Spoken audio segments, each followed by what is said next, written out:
black stuff, the proper one.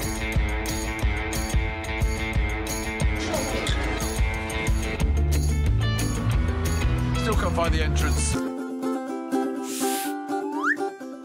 Good afternoon and welcome to another edition of Luke Jones the Other Way from the glorious town of Astrakhan, down here in the south of Russia, at the very end of the Volga River, just before it hits the Caspian Sea. Because you're probably thinking, where the hell is Astrakhan and what are we doing here? Well, get ready for some Volga facts. Let's go and see it.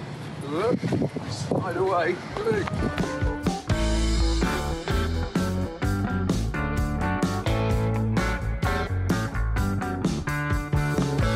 Our little friend here has decided to stick with us. You ready for some Volga facts, little dog?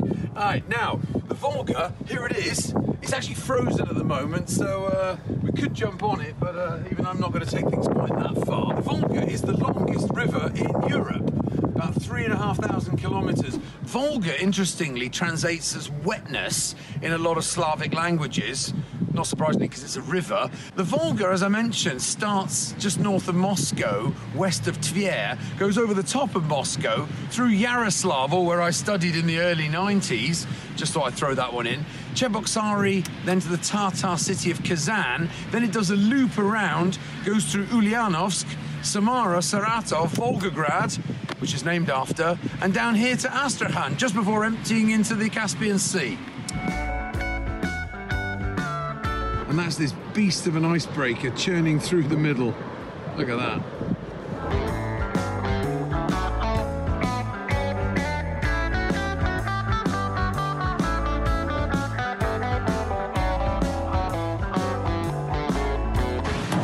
Check this out for a jar of caviar, eh? This is the black stuff, the proper one.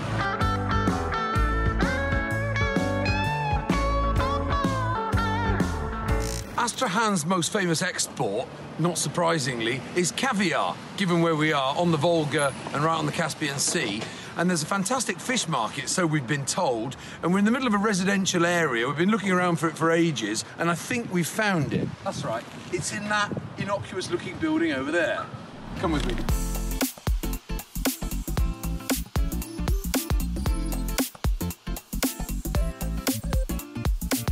So this is the Astrakhan fish market, Rybny Bazaar, where you can get all sorts of caviar, which basically means red or black. Now, the red stuff's what most people eat. The black stuff's really expensive. I mean, if you look at this here, this particular tub is 18,000 rubles, which is about 200 euros.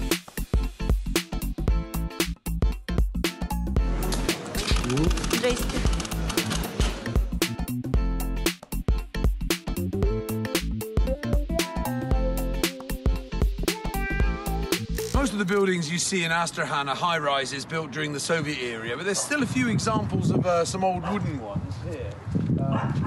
Beautiful architecture.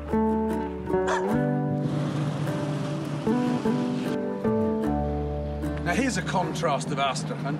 Got a beautiful little wooden example here. Look at that massive palace in the background. I bet some oligarch lives in there.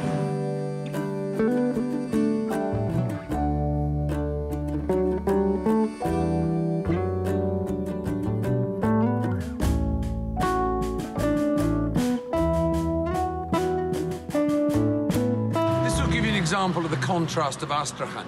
Here, you've got a boarded up building that no one's lived in for years, and if you literally go across the road, look at this beauty.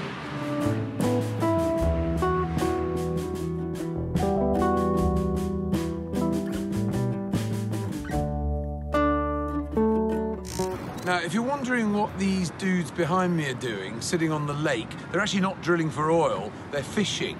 Ice fishing. So the fish stay alive during the winter, and apparently they'll catch them. I'm not sure about going out and asking them how many they've caught.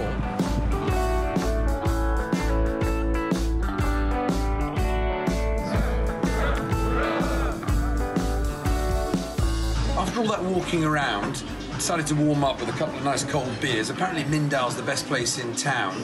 Now, Astrakhan is supposed to be one of the most diverse cities in Russia in terms of the population. You've got Kazakhs, Tatars, Ukrainians, plus, of course, 2/3 of Russians. So let's celebrate. Cheers.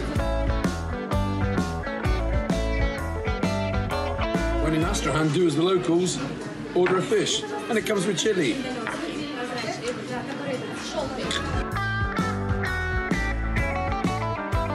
So, behind me is the Astrakhan Kremlin. Now, a lot of people, when they think of the Kremlin, think of the Kremlin being the Russian government and the big one in the middle of Moscow.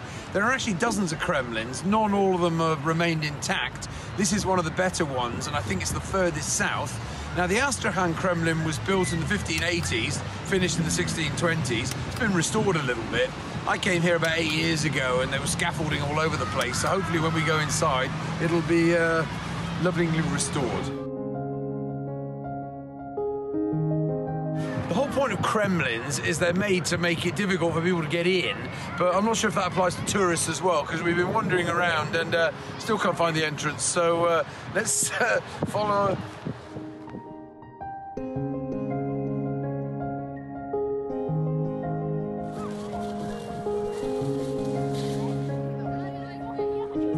We made it inside the Kremlin, not through the main entrance, which is behind me, but through a back entrance. Story of our lives. But anyway, we're in now. It's absolutely massive inside, because Kremlins are essentially just huge castles to protect the royalty from lesser mortals. Now, Astrakhan is the lowest lying city in Russia.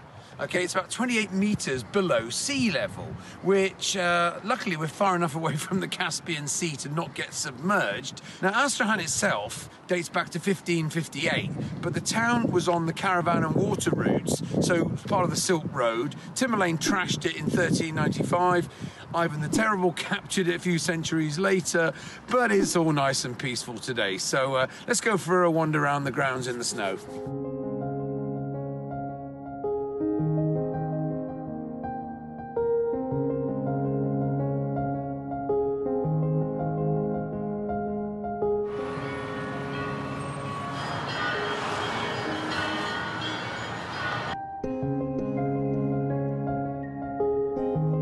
So we thought we'd end the day just to make a change in a craft beer bar. Found a lovely one just around the corner from the Astrakhan Kremlin. And one final fact that I dug up recently, Astrakhan was at the bottom of the AA line, which is part of Operation Barbarossa, the Second World War. The Nazis trying to capture the Soviet Union thought that they could go from Archangel in the north down to Astrakhan in the south, then they'd get the Soviet Union and win the war. But they came second. Anyway, on that note, cheers. It's been a fantastic day out here in Astrakhan. So I'm Luke Jones. Please keep with us for more. There's a lot more to come in 2021.